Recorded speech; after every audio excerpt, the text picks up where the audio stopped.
How have unit trusts performed in the first quarter of this year? Johan Gouws, head of ABSA Asset Consulting, joins me now for some more insight into this. Good to have you with us as always, Johan. Just the overview from your perspective of the Q1 performance of unit trusts. Are they there? It's actually been very good again. I think unit trust investors generally can feel very happy. There's obviously some winners and some losers, but I think generally most of your unit trust investors would actually feel quite satisfied. If you look at what's happened in the first quarter, very much a similar story as what has happened over the past year, with really your real estate sector of the unit trust funds coming through very strongly. We had the average real estate unit trust fund giving you a return of 11.7% in the first quarter. Sure. And that's on the back of pretty much the same kind of number at the end of the last quarter in 2014.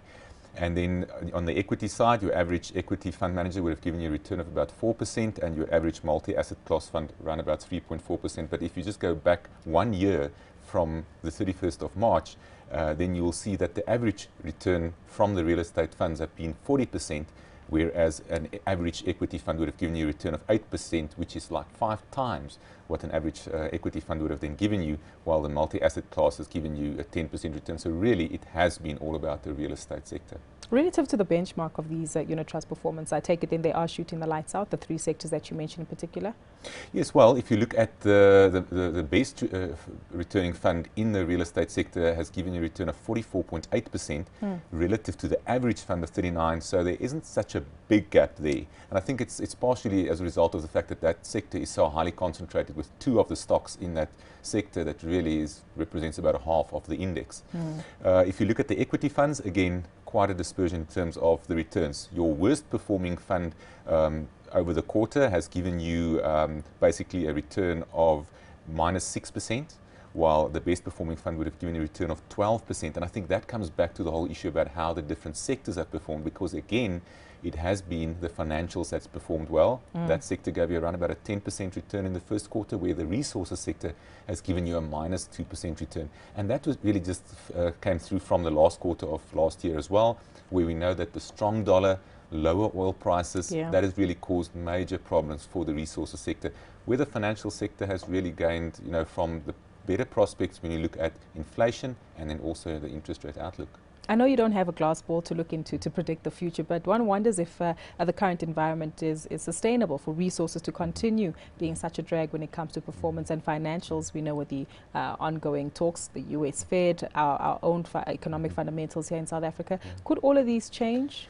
Absolutely. I think there's a lot of asset managers that are starting to get concerned about where do they place the additional money that they're taking into their funds, because some of these valuations in the financial and industrial sectors are really starting to become, quite steep. And I think, therefore, we'll see that most probably some opportunities in the resources sector will be identified.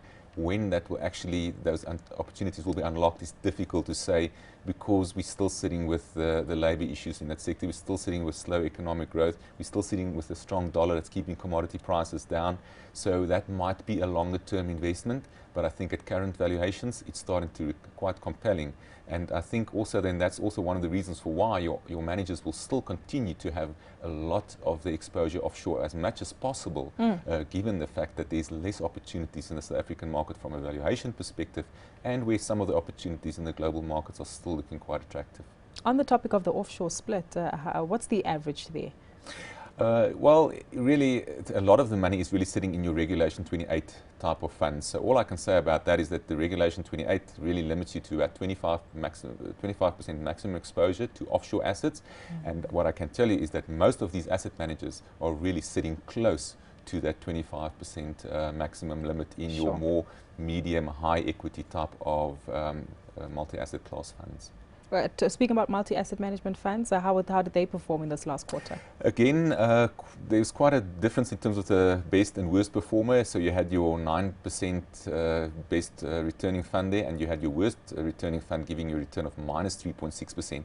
So that is more about your asset allocation calls that you get right or wrong. So obviously, the fund that's given you the 9.3% return would have most probably have gotten the real estate bet right, and most probably would also have gained from some of the offshore exposure, specifically also related to the rand depreciation with the stronger dollar, really.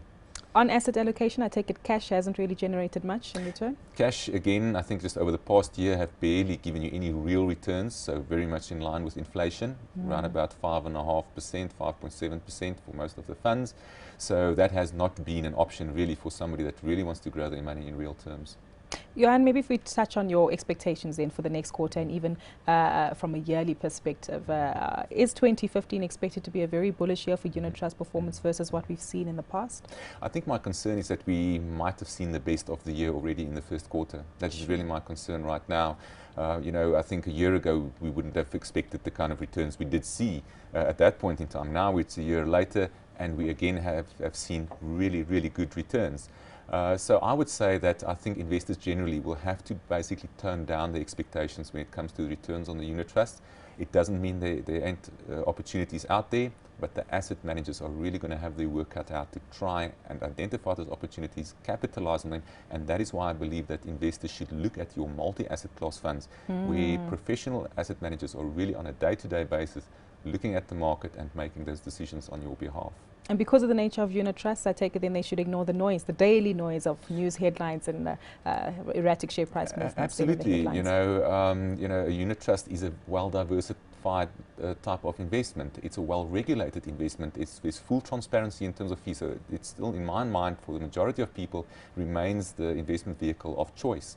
And all you have to basically get right is your asset manager that can really get it right most of the time. Your asset manager will not get it right every time, but at least most of the time. Johan, thank you so much for your time today. Interesting insights there on some of the performers from a unit trust perspective. Good having you as always. That was Johan Gouws, who's from ABSA.